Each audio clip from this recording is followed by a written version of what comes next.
કાનવાડી કાઢ જૂનો ગિરનાર પણ જેના હવગડા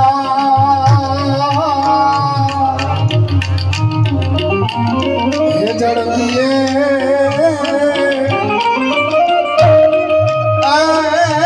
એના નમણા નરને ના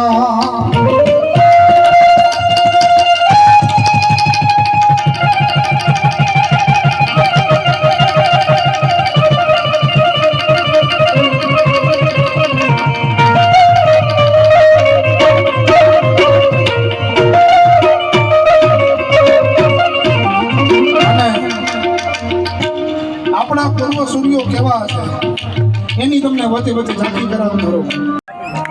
સાત નદી રણ મેદાનની અંદર ધીંગાણું જામ્યું હતું અને એમાં દુશ્મન આવી અને શિવાજી મહારાજને પાછળથી વાત કરવા ગયો ત્યારે શિવાજી મહાલે એ દુશ્મનનો હાથ કાપી નાખ્યો. એનાથી આગળ એ શિવાજી મહારાજ જેવા વીર શિવા કાશી દેલા હતા જેને શિવાજી મહારાજ માટે થઈને પોતે બલિદાન દીધું.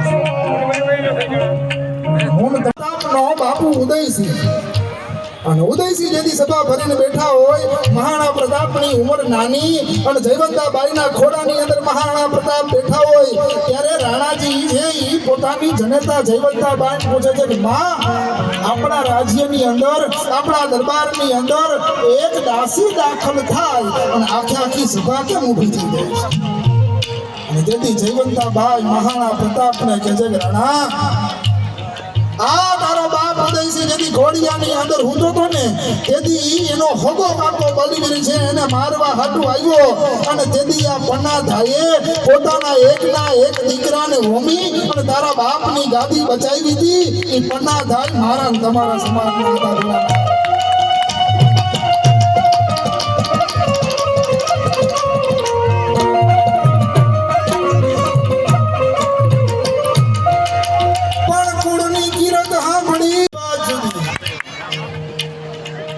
સેન મહારાજના માતા પિતાનું નામ આમાં તડકાને નહીં ખબર પડે. આ કડવી વાસ્તવિકતા છે.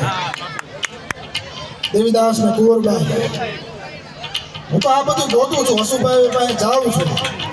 જૂના પુસ્તકોનું કલેક્શન એવું છે.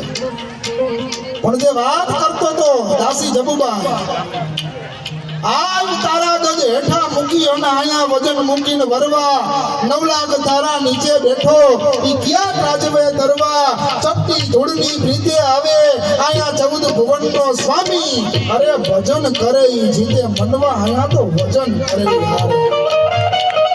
આ ઈ ધરતી છે. એકવાર પીપળી ધામ જાવ તો ખબર પડે શું રામાપીરનું ભજન. સાહેબ અત્યારે એટલે કહું છું માવડિયું તમારા દીકરા દીકરીઓના કહી દો સેન મહારાજ કોણ છે, લિંબોજમાં કોણ છે, આપણા સુરવીરો કોણ છે. પન્નાધાઈની વાત આમાંથી માવડિયું બેઠે એટલે હાથ ઊંચો કરો. કોઈ મને હારું લગાડવા નહીં, સમાજને હારું લગાડવા નહીં, સ્વેચ્છ જાય. આ પોતાનું નિરીક્ષણ કરી ખાલી હાથ ઊંચો કરો દે. પન્નાધાઈની વાત કેટલાને ખબર હતી. આ આપણી કડવી વાસ્તવિકતા છે સાહેબ. હા, કારણ કે શિક્ષકનો સ્વભાવ છું, પ્રોફેસર છું, એનાલિસિસ કરવું તો ઘડીએ વળીએ થાય. એટલે આને રાખજો. હજી હું તમને આગળ ઘણી બધી વાતો કરવાનો છું. કેવી કેવી ઘટના મારી તમારી ધરતીમાં બની છે. એ જબુબાઈથી થોડા ગામ હાલો એટલે બજાણા ગામ. આમાંથી કદાચ બજાણિયા પરિવાર હોય એને ખબર હોય એમના બજાણિયા દાદા પૂછાય છે. એ બજાણિયા પરિવાર નહીં પણ બજાણિયા પરિવારના ભાણેજ સુધીની વાત છે. કોઈ ઝેરી જનાવર જેને કહીને ને તો એનું ઝેર નથી ચડતું. આવા તત્વો આપણે અહીંયા બેઠા છે સાહેબ. એટલે એવા મહાપુરુષોને યાદ કરતા કવિ આ છંદની અંદર લખે દર તલવારમ કમરનારમ ધનગરદારમ ડંગારમ બંદૂકદારમ મારા મારમ હાહાકારમ હોકારમ